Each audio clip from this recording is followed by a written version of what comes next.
Welcome back. Thank you so much for staying with us. You're watching NewsMakerLive right here on DBS television with me, Timothy Polia.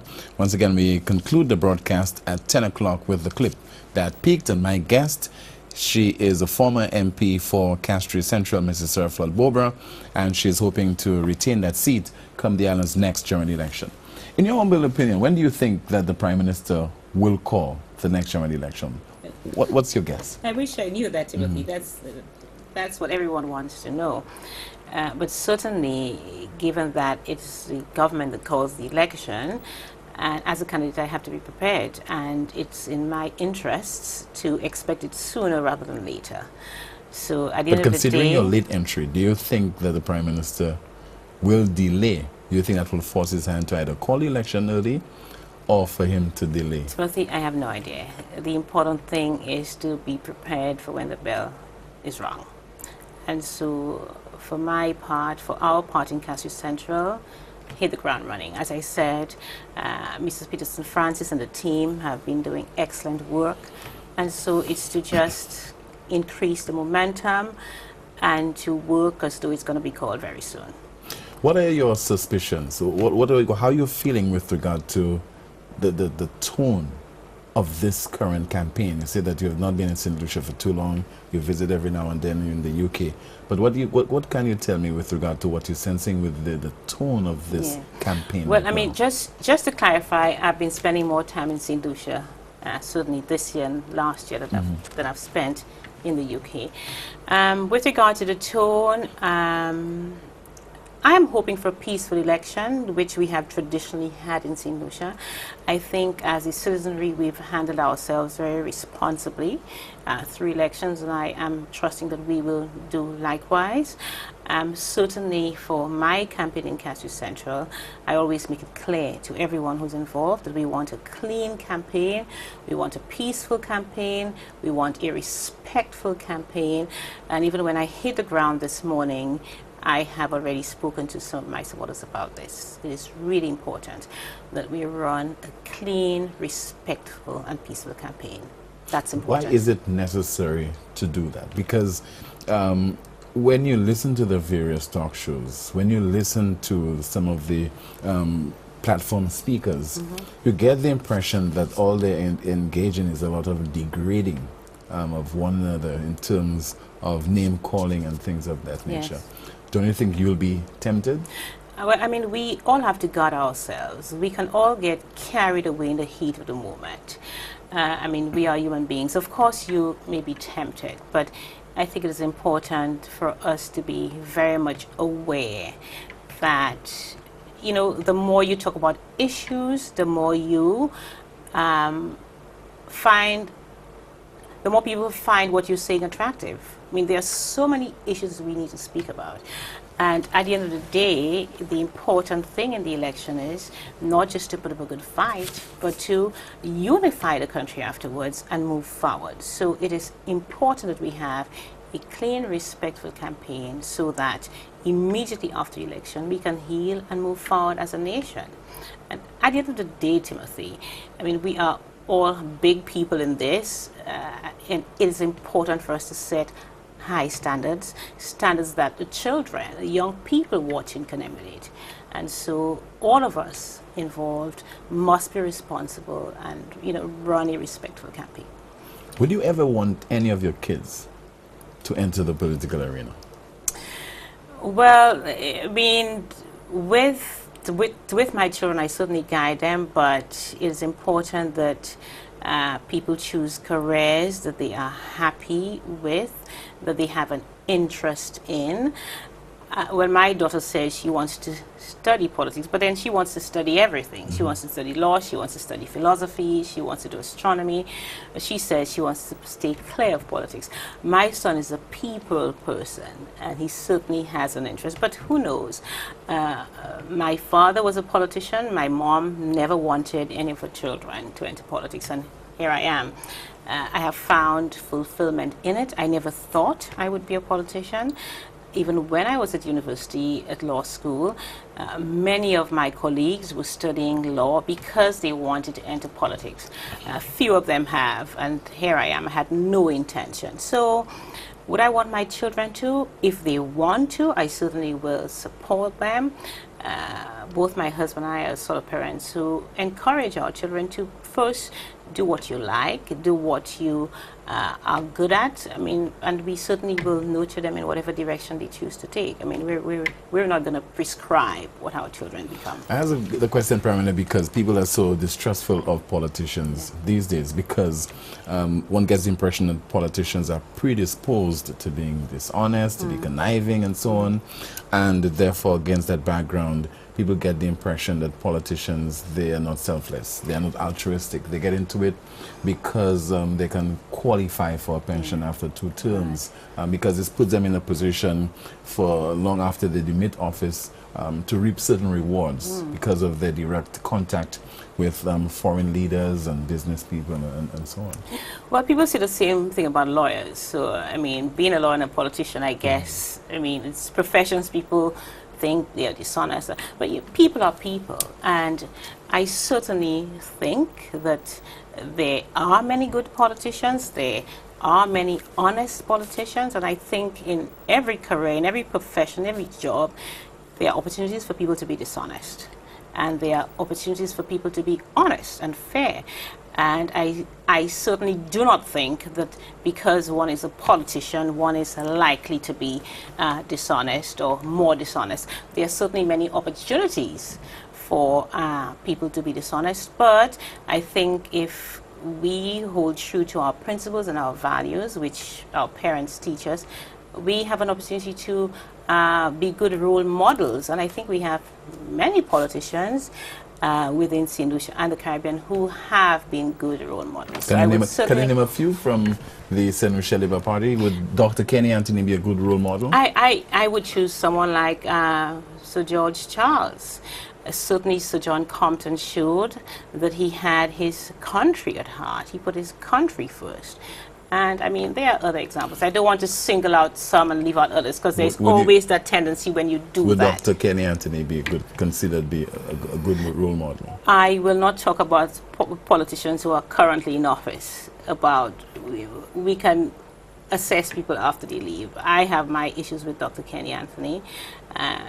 This is not a surprise to anyone, but in assessing politicians, I think we can find those who have gone before us who have put their country first and serve as good role models. I would take the opportunity to encourage young people who want to enter politics. It is a very noble endeavor. I mean, politicians do make a lot of sacrifices and put themselves out there to serve people. And some do it at great sacrifice. And they are not always acknowledged for what they do. I mean, we have bad examples, but we have good examples. And we certainly need people of integrity, people of character to enter into politics. We do need that. I mean, this is what our country needs at the moment. And we have many St. Lucians who would qualify if only they would be brave enough and put their foot forward. I think people would welcome that. We have been reporting on the DBS News World about the arrest and charging of 14 females, foreign nationals, and that is for working without a work permit at a particular club in the northern part of St. Lucia. I think so far we got some comments from you earlier on this week with regard to human trafficking. How much of an issue is that to you, and how you think that particular problem can be tackled and will be tackled by a future United Workers' Party administration if you're part of that regime? That is a very serious issue, human trafficking. And it has been described, and in fact is a modern form of slavery. I mean, the human rights abuses that are committed when someone is trafficked. When I was the Minister of Home Affairs, Timothy, I had the opportunity to read some of these files where those women are brought in. Sometimes they're brought in without even knowing that they will be asked to work at a strip club. Some of them are brought in expecting that they will do domestic work. When they get here, sometimes their passports are taken from them. They are denied essential things that they need, and some of them are forced to work at these clubs to pay off debts to the people who brought them in, because even without foreknowledge, they are brought in and they're told they have to work to pay the airfare, they've got to work to pay the rent, and it's the pimp, it's the person who has trafficked them, who profits from this exploitation. And so it just goes on and on. So these are really serious issues. A blatant abuse of human rights. And those women are in fact victims of a very serious crime. Of course, I am pleased that the authorities have stepped in to apply the law and to arrest these women, but the greater criminals are the people who've trafficked them. And so we really must have a zero-tolerance approach to this, and not just stop at arresting and prosecuting the women, but find out how it is they were able to get here, who's employing them, who has recruited them to work here, what human rights abuses have been committed against them, because crimes have been committed against them, and the persons who have committed crimes against them also need to be prosecuted. And the wider issue is we live in a society where women are forced to engage in that kind of activity in order to find employment, and it should not be. Work is supposed to enhance your self-development. Work is supposed to enable your growth and development. Work is supposed to contribute to your dignity. It is not supposed to enslave you. So these are really serious issues that the world is taking on more seriously, and we must make sure that in St. Lucia we have the structures and laws to ensure that human trafficking does not occur here. But normally those individuals who are deemed to be victims of human trafficking, when they land in St. Lucia, they're engaged in a particular trade, and that is prostitution.